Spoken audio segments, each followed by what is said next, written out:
ઘણા લોકો એવું માને છે કે માત્ર એક સોગંદનામું લખાવી દઈએ એટલે જમીન પોતાની થઈ જાય, નામ બદલાઈ જાય, વારસાઈનો પ્રશ્ન પૂરો થઈ જાય અથવા કોર્ટમાં 100% જીત મળી જાય.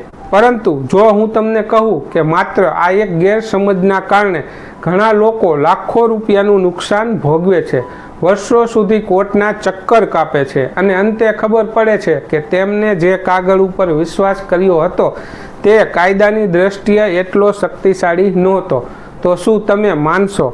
આજે આપણે ખૂબ જ સરળ ભાષામાં સમજવાના છીએ કે સોગંદનામું એટલે શું, તે ક્યારે ઉપયોગી છે, ક્યારે તેનો કોઈ ફાયદો નથી, ક્યારે લોકો સૌથી મોટી ભૂલ કરે છે અને કઈ બાબતોનું ખાસ ધ્યાન રાખવું જોઈએ. જો તમે ક્યારેય કોઈ સોગંદનામું કરવાનું વિચારી રહ્યા હો અથવા તમારા પરિવારના કોઈ સભ્યએ સોગંદનામું બનાવ્યું હોય તો આ વિડીયો અંત સુધી જરૂર જુઓ.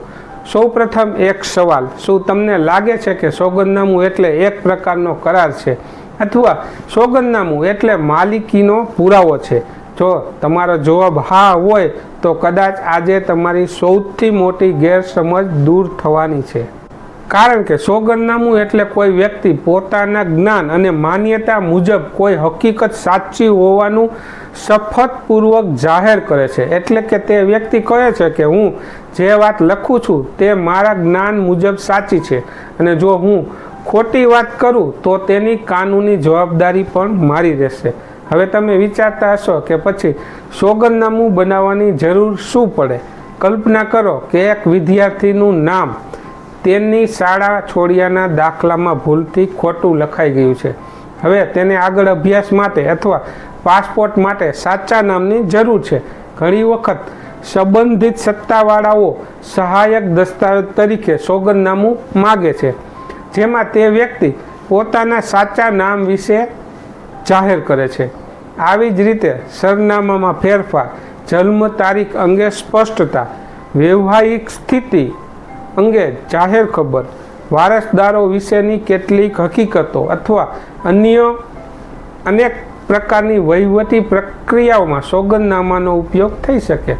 પરંતુ અહીં સૌથી મહત્વની વાત સમજવાની છે, શું માત્ર સોગંદનામાથી જમીનની માલિકી બદલાઈ જાય? જવાબ છે નહીં. શું માત્ર સોગંદનામાથી મિલકતનું વેચાણ થઈ જાય? તેનો જવાબ છે નહીં. ભારતનો કાયદો ખાસ કરીને મિલકતના હસ્તાંતરણ માટે અલગ પ્રક્રિયા નક્કી કરેલ છે. મિલકતનું વેચાણ સામાન્ય રીતે નોંધાયેલ વેચાણ ખત દ્વારા થાય છે. માત્ર સોગંદનામું બનાવી દેવાથી માલિકીનું હસ્તાંતરણ થઈ જતું નથી. આ બાબતને લઈને લોકો સૌથી વધુ ભ્રમમાં રહે છે. અહીં એક વાસ્તવિક લાગતી હોય તેવી એક ઘટના સમજીએ. એક ગામમાં બે ભાઈ હતા. મોટા ભાઈએ નાના ભાઈને કહ્યું કે તું આ જમીન ઉપર ખેતી કર, પછીથી તારા નામે કરી આપીશ. વર્ષો સુધી ખેતી ચાલી. એક દિવસ મોટા ભાઈએ માત્ર સોગંદનામું બનાવી આપ્યું કે આ જમીન નાના ભાઈને આપવાની મારી ઈચ્છા છે. નાના ભાઈએ માન્યું કે હવે જમીન મારી થઈ ગઈ. પરંતુ મોટા ભાઈના અવસાન પછી અન્ય વારસદારોએ દાવો કર્યો. જમીન હજુ પણ મોટા ભાઈના નામે જ હતી અને કાયદેસર વેચાણ ખત કે અન્ય જરૂરી દસ્તાવેજ કરવામાં આવ્યા નહોતા.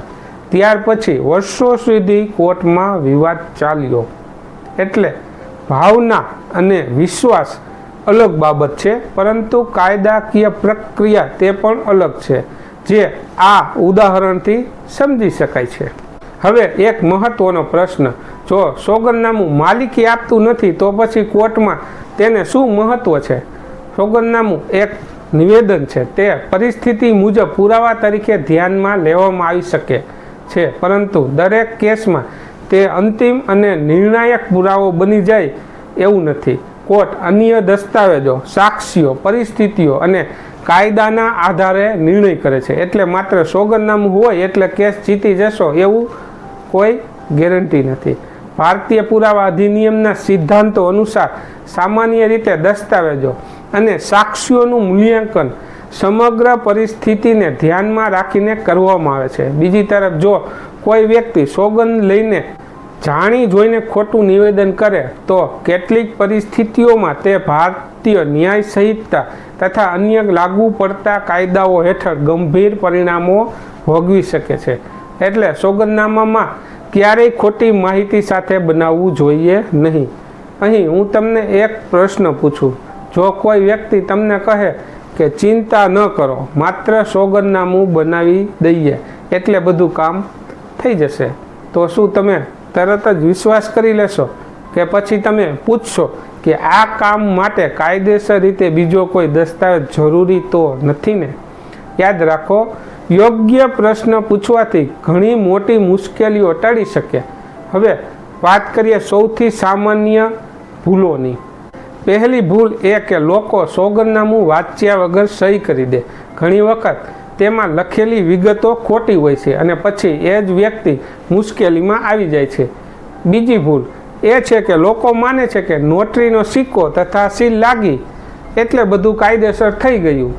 હકીકતમાં નોટરી દ્વારા સહીનું પ્રમાણ અને દસ્તાવેજની કાનૂની અસર બંને એક સરખી બાબતો નથી. કોઈ દસ્તાવેજ ઉપર નોટરીની સીલ હોવાનો અર્થ એ નથી કે તે દરેક કાયદાકીય હેતુ માટે પૂરતો છે. બીજી ભૂલ એ છે કે લોકો ખોટી માહિતી આપી સોગંદનામું બનાવે છે અને તેનાથી થોડા સમય માટે કદાચ કામ થઈ પણ જાય, પરંતુ ભવિષ્યમાં ગંભીર કાનૂની મુશ્કેલીઓ પણ ઊભી થઈ શકે છે. હવે તમે વિચારતા હશો કે સાચું સોગંદનામું તો કેવી રીતે બનાવવું? સૌથી પહેલાં જે હકીકત લખવાની છે તે સંપૂર્ણ સાચી હોવી જોઈએ. તારીખ, નામ, સરનામું અને અન્ય વિગતો ચોક્કસ હોવી જોઈએ.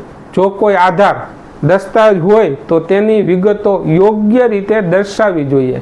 અને સૌથી મહત્ત્વનું, જે હેતુ માટે સોગંદનામું બનાવવામાં આવે છે તે હેતુ માટે ખરેખર સોગંદનામું પૂરતું છે કે અન્ય દસ્તાવેજ પણ જરૂરી છે તેની ખાતરી કરવી જોઈએ.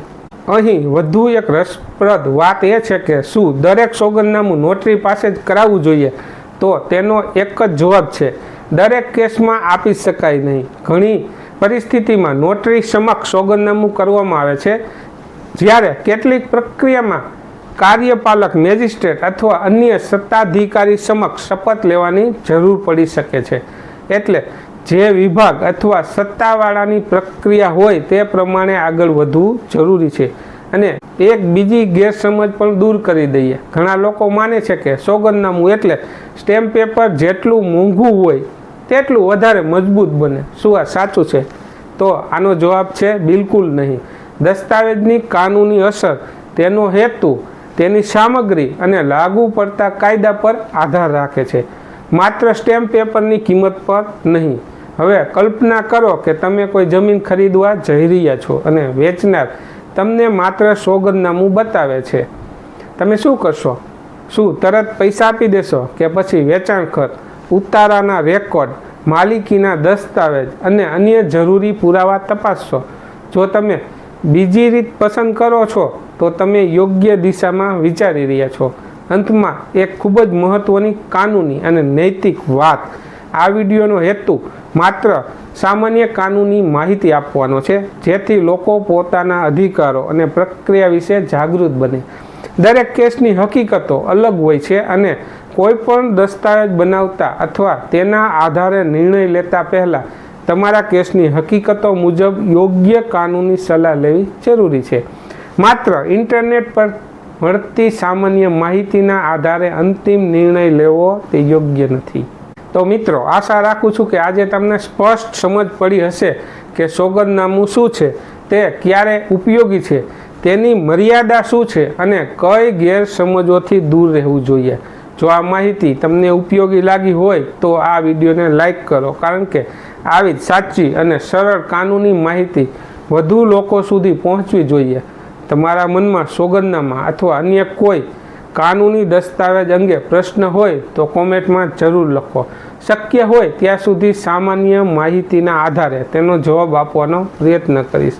અને જો તમે કાયદા વિશે સરળ ગુજરાતી ભાષામાં વિશ્વસનીય શૈક્ષણિક માહિતી મેળવવા માંગતા હોવ તો ચેનલને સબસ્ક્રાઈબ કરો, બેલ આઇકન જરૂર દબાવો અને વિડીયો તમારા મિત્રો અને પરિવારજનો સાથે જરૂર શેર કરો. કદાચ તમારી એક શેરથી કોઈ વ્યક્તિ મોટી કાનૂની ભૂલ કરતાં બચી જાય. આભાર.